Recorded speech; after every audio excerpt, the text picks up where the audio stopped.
Eh bien, il semblerait que nous nous soyons bien perdus en bavardage inutile. Fort heureusement, je pense que ça vous aura été utile. Enfin, il est temps d'entrer dans le vif du sujet. Elle déroula le poster blanc qui était dans le tube, puis l'accrocha au tableau à l'aide d'un aimant. Toute la classe le contemplait, l'air encore perdu. Est-ce que ce sont les résultats de chaque classe? Rokita tentant d'expliquer cette affiche, bien qu'elle-même disait en être à moitié sûre. C'était donc à prendre avec des pincettes. Les classes A et D étaient listées sur le papier, avec un nombre à côté de chacune. Notre classe D était à côté d'un 0, la classe C à côté d'un 490, la B d'un 650, et la A était la meilleure avec 940. 1000 points correspondaient-ils à 100 000 yens? Toutes les classes avaient perdu des points, en quelque sorte. Et, tu ne vois rien d'étrange? Oui, les nombres sont trop ronds. Rikata et moi avions remarqué qu'il y avait quelque chose de bizarre avec les points. Pour ce premier mois, vous avez tous fait comme bon vous semblez.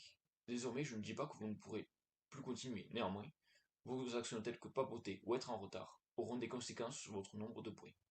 C'est la même chose sur comment vous les dépensez ensuite. Vous êtes tout à fait libre, c'est vous qui voyez. Ce n'est pas juste, nous ne pourrons pas avoir une vie normale de lycéen si explose Aike, pourtant resté calme jusqu'à maintenant. Yamauchi est également en train de crier d'agonie. Il faut dire qu'il avait utilisé tous ses points. Écoutez bien, stupide gamin. Toutes les autres classes, sauf la vôtre, ont obtenu des points. Ce que vous avez doit normalement vous permettre de tenir un mois. Comment les autres classes ont-elles eu encore des points? C'est étrange. Je vais vous le dire, mais il n'y a rien de particulier. Tout le monde a réellement été jugé selon les mêmes règles le mois dernier. Ils n'ont juste pas perdu autant de points que vous, c'est tout. Pourquoi la différence de points est-elle si importante entre les classes? Hirata a également remarqué pour les nombres. La différence de points était trop parfaite. Avez-vous tous enfin compris pourquoi vous étiez en classe D? La raison pour laquelle nous sommes en classe D? Parce que nous sommes dignes d'être dans cette école? Pardon? Vous savez, cela fonctionne partout ici. Tout le monde se regarda dans le blanc des yeux. Cette école utilise un système de répartition des élèves par mérite. Les meilleurs élèves sont intégrés à la classe A, les pires à la classe D. C'est un système qui se retrouve dans la plupart des grands lycées privés. Autrement dit, la classe D est un bouquet de laissés pour compte. Cela signifie que vous êtes les pires élèves de cette école, des produits défectueux, et vos résultats sont dignes de bons produits défectueux. Le visage de Rokita se figea. Il semblerait que le secret derrière la répartition des classes l'ait vraiment choqué. Dans un sens, il est certain qu'il est préférable de mettre les bons élèves avec les bons élèves et les mauvais avec les mauvais. Après tout, si on mélange des bonnes mandarines et des mandarines pourries, les bonnes vont pourrir plus vite.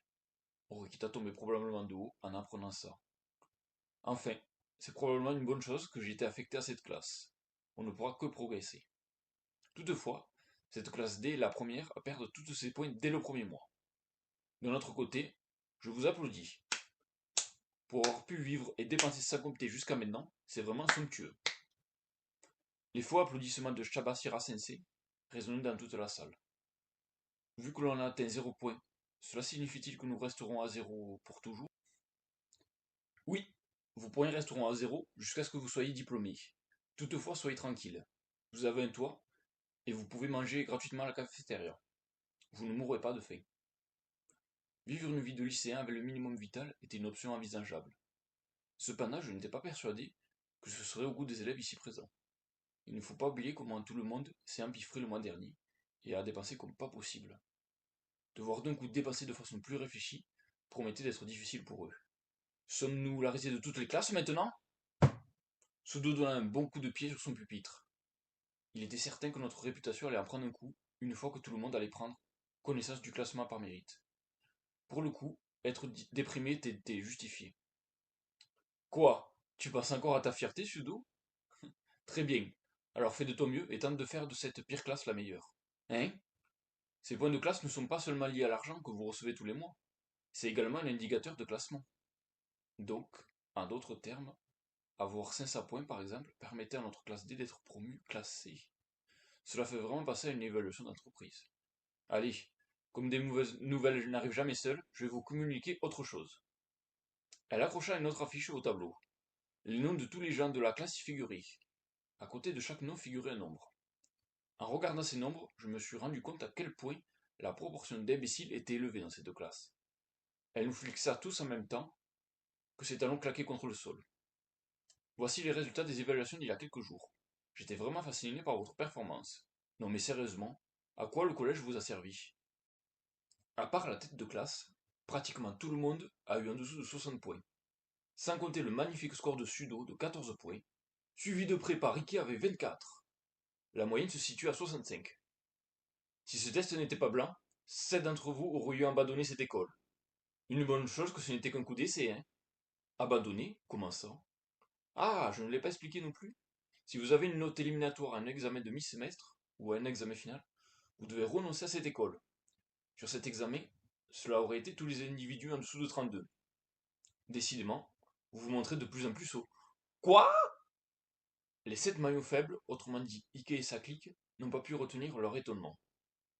Sur l'affiche, une ligne rouge séparait les 7 personnes du reste de la classe. Le meilleur d'entre eux était Kukuchi, quel nom, avec 31 points. Cela signifie que les noms figurant après lui étaient potentiellement éliminés.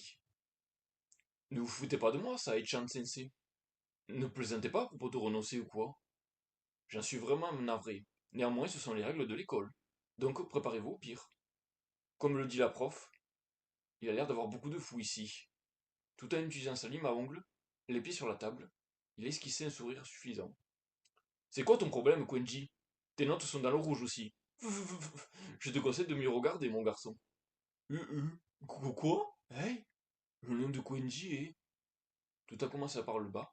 Ses yeux atteignirent petit à petit le top, où il tomba sur le nom de Quenji Rokusuke.